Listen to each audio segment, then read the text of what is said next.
isaky ny miona amin'Andriamanitrao dia mahatsiaro anao anaty tolom-bavaka mientana ny fo ahitanao isandratra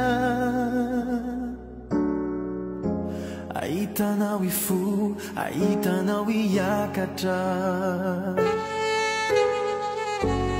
iteny aminao raha mandeha andalana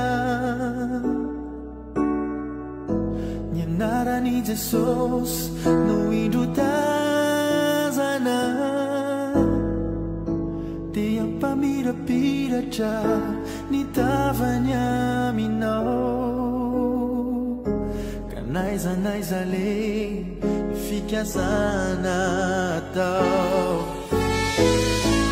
ka mirary anao ho tain'Andriamanitra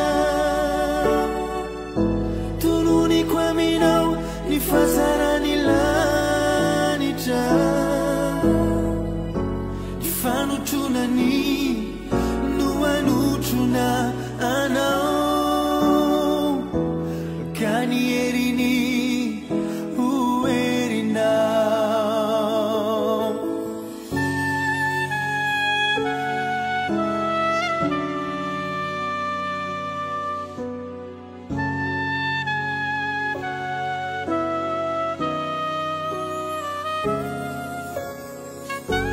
anananao ny fo hoe zanak'Andriamanitra sy ireo toe-panahy araka an'Andriamanitra ny voninahiny amirapiratra aminao ny fanotronany anaraka anao ka mirary anao ho tain'Andriamanitra tononiko aminao ny fahazarany lanitra ny fanotronany no anotrona anao ka ny herini ho herinao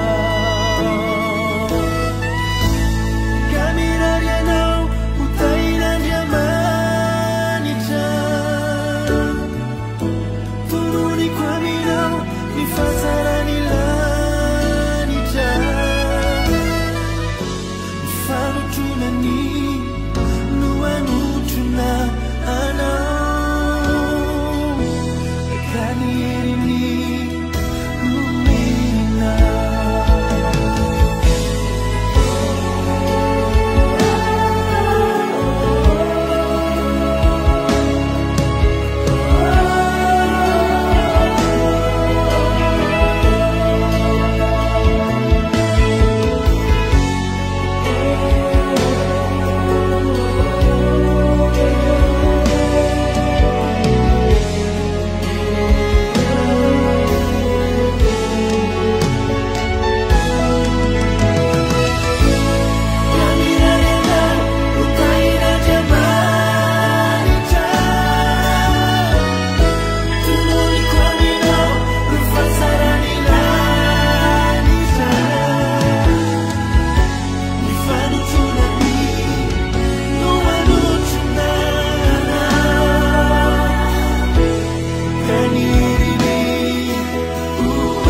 fanotronany no anotrona anao